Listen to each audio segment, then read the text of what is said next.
ভাগবত বাসুদেবায় দেবকীনন্দায় চ অশেষ ক্লেশনাশায় গোবিন্দায় হে কৃষ্ণ করুণা সিন্ধু দীনবন্ধু জগৎপতে দীনেশ গোপীকান্তরা তুলসী তুলসী বৃন্দাবন তুলসী তুমি নারায়ণ তোমার হৃদয় ঢালি জল অন্তিম কালে দিয়ে স্তব হে কৃষ্ণ। আমি পড়ছি ভাগবতমের অমর পুরাণের কাহিনী। মহারাজ পরীক্ষিতের দেহত্যাগ তার দ্বিতীয় চ্যাপ্টার।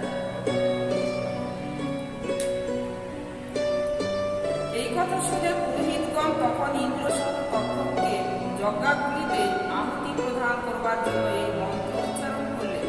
হে তক্ষক, সমগ্র দেবতাকুল সমভি ব্যবহারে যেন ইন্দ্রসহ শীঘ্রই তুমি এই যজ্ঞাগ্নিতে যেন পতিত হও। ব্রাহ্মণদের এই যেন অপমানজনক বাক্য। ইন্দ্র যখন তার বিমান এবং তক্ষক সহযোগে তার পদ থেকে যেন আশঙ্কিত নিক্ষিপ্ত হলেন, তখন তিনি অত্যন্ত বিচলিত হয়েছিলেন। অঙ্গিরা মুনির পুত্র বৃহস্পতি যখন দেখলেন যে ইন্দ্র তার বিমানে তিনি মহারাজ জনমেজয়ের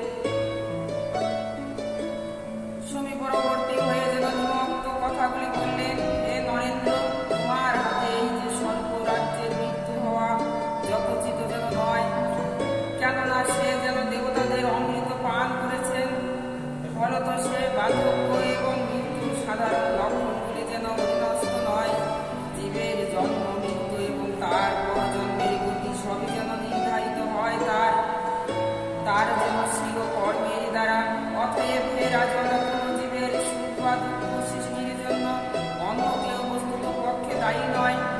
যখন কোনো দেহবদ্ধ জীব যেন সর্পাঘাত, চোর, অগ্নি, বিদ্যুৎ এবং ক্ষুধার্ত বর্ণ ব্যক্তি ব্যাধি বা অন্য কোনো কারণ থেকে যেন মৃত্যুবরণ করে, তখন সে তার স্বীয় অতীত কর্মের ফলই ভোগ করে। অতএব হে রাজন, অন্যের ক্ষতি সম্পাদন করবার উদ্দেশ্যে প্রারম্ভিত এই যজ্ঞ অনুষ্ঠান বন্ধ করুন। ইতিমধ্যেই বহু নির্দোষ সর্প অগ্নিতে যেন বিস্ফোরিত হয়েছে। বস্তুত পক্ষে সকল জীবী তাদের যেন অতীত কর্মের অদৃশ্য ফল অবশ্যই যেন ভোগ করবে। শ্রী সুত গোস্বামী বলতে লাগলেন, এইভাবে যেন উপবিষ্ট হয়ে মহারাজ জনমেজ উত্তর দিলেন, তবে তাই হোক। মহান সাধু বৃহস্পতির বাক্যের মর্যাদা দান করে তিনি সর্বযজ্ঞ অনুষ্ঠান থেকে যেন বিরত হলেন এবং বাচস্পতি বৃহস্পতির পূজা করলেন। এবং বাস্তবিক তা হচ্ছে যেন পরমেশ্বর ভগবান শ্রী বিষ্ণুরই অলক্ষ্য এবং অপ্রীতিরোধ্য মহামায়া।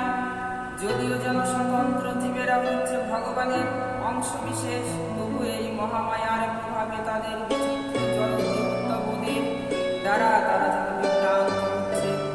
কিন্তু এক পরম তত্ত্ব রয়েছে, সেখানে যেন মায়া দেবী আমি এই ব্যক্তিকে নিয়ন্ত্রণ করতে পারবো, কেননা সে কখন এরকম চিন্তা করে যেন নির্ভয়ে তার আধিপত্য স্থাপন করতে পারে না। সেই পরম তত্ত্বে যেন মহাত্মিকা বিতর্ক বহুল দর্শনের কোনো যেন স্থান নেই, বরং পারমার্থিক বিজ্ঞানের তথ্য জিজ্ঞাসা যথার্থ যেন শিক্ষার্থী সেখানে যেন অবিরাম প্রমাণিক ব্রহ্ম জিজ্ঞাসায় নিযুক্ত হয়।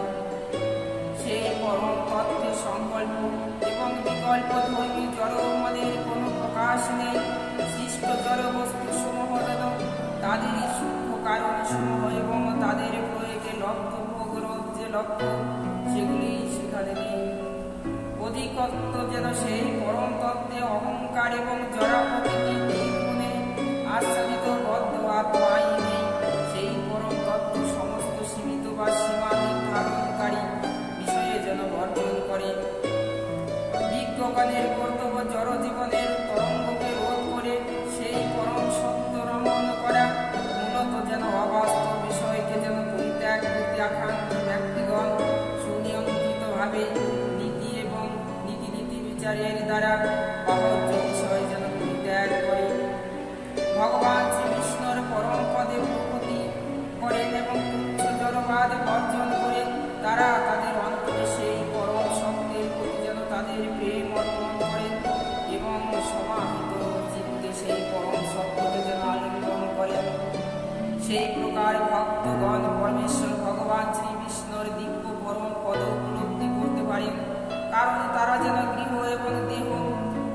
ঠিক আমি আমার বোধের দ্বারা তারা যেন প্রদর্শিত হন না, মানুষের কর্তব্য সমস্ত অবমাননা সহ সহ্য করা, এবং সে যেন কোনো ব্যক্তিকে যথাযোগ্য সম্মান প্রদর্শনে কখনোই ব্যর্থ না হওয়া।